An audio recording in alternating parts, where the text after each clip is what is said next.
The Marauders map was one of Harry's most useful tools in the Harry Potter series, and though it helped him connect with his father's past, it proved a problem for the overall plot. The Harry Potter movies had very little to say about the map's origin, but this wasn't the case for the books. So in this video we gonna talk about full story of Marauders maps. Hi guys, my name is Arpik, you watching Certified Potterheads. Let's start the video.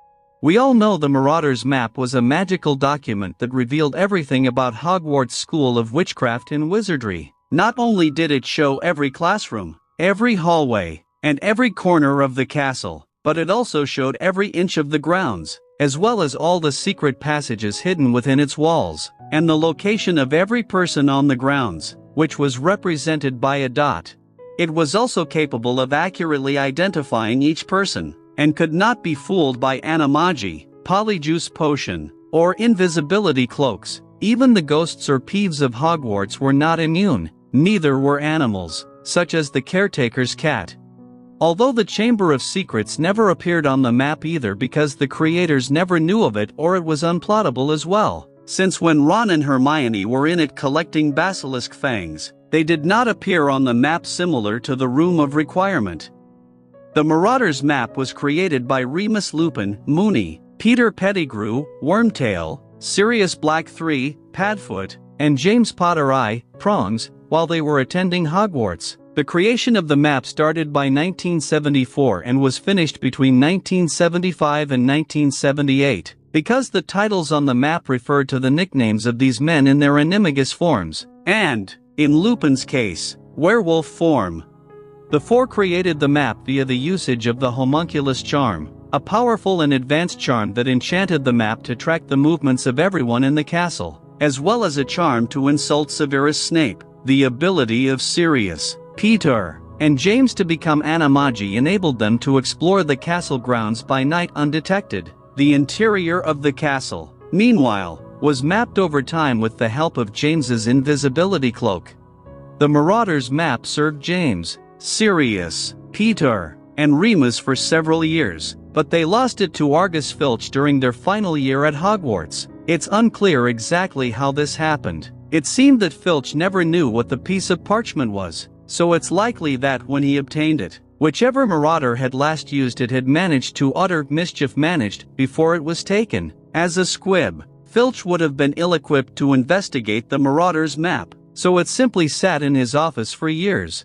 The clever Marauders could likely have gotten their map back from Filch if they had set their minds to it. However, since it was their last year at Hogwarts and they were setting their sights on joining the war against Voldemort, they called it a loss. After all, the map wouldn't have been much help to them outside of the castle, and it was the wide world that they would be venturing into next. Ultimately, it was a good thing they left the Marauders map where it was since, if they hadn't, it might not have fallen into young Harry Potter's lucky lap at exactly the right moment. Also, they know every route of school, so they must have thought, let it go. Someday when some prankster like them comes, he will find it himself.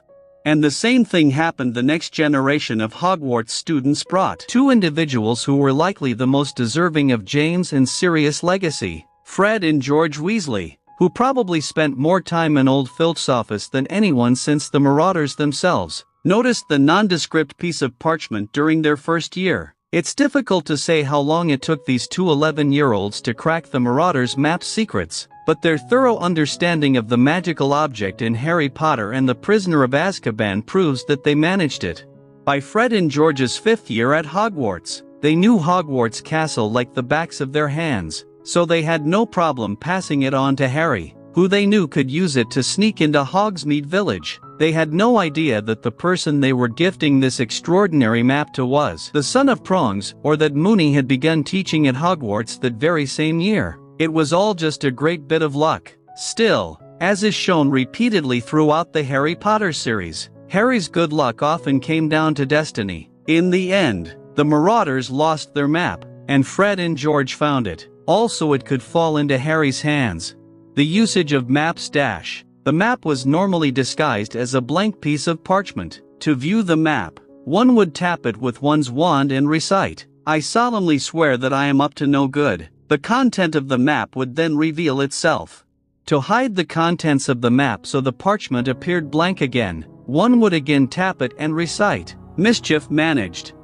How Harry used this map. Harry used the map throughout his time as a student at Hogwarts, especially during his 3rd year, when he tried to find his way into Hogsmeade. Then, he used the one-eyed witch passage which led into the Honeyduke's cellar. Professor Remus Lupin caught Harry with the map, after Snape found it while interrogating Harry, and subsequently confiscated it, surprising the younger wizard with his knowledge of how to activate it. During his 4th year, Harry used the map to help him as he sneaked into the prefect's bathroom to work on his clue for the second task of the Triwizard Tournament. On his way back, he dropped the map, and it was almost taken by Severus Snape. Harry was saved by Barty Crouch Jr., disguised as Professor Alastair Mad-Eye Moody, who pretended it was his. In Harry's 5th year he started teaching defense against the dark arts to a variety of students, some students even older than him. This organization was illegal, as it went directly against Dolores Umbridge's rules and if caught punishment was unavoidable. As such, Harry would often use the map during DA meetings as a means of keeping track of the inquisitorial squad in Filch. Nigel Walpert, who liked to stay next to Harry during meetings, also assisted him by acting as a lookout as the students left the room of requirement at the end of the meetings using the map. Nigel was very committed to this task. The map played an instrumental role in keeping the members of the DA from getting caught by Umbridge, Filch, and her squad of Slytherin students.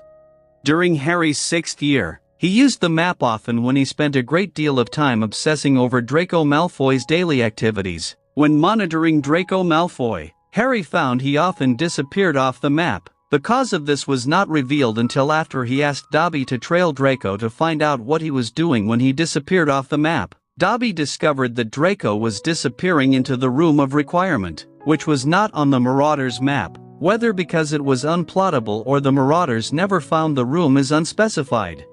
While on the run and looking for horcruxes, Harry would often look at the map to see what Ginny Weasley, his love interest, was doing, which would hint that the map works from any location. Moments before the start of the Battle of Hogwarts, Harry briefly used the map to search for Ron and Hermione, but he did not find them as they were, at the time, in the Chamber of Secrets collecting basilisk fangs with which they could destroy the last of Lord Voldemort's horcruxes. After Harry Potter's defeat of Lord Voldemort during the Battle of Hogwarts, the map would not have been used for many years. Eventually, James Sirius Potter probably stole the map from his father's desk.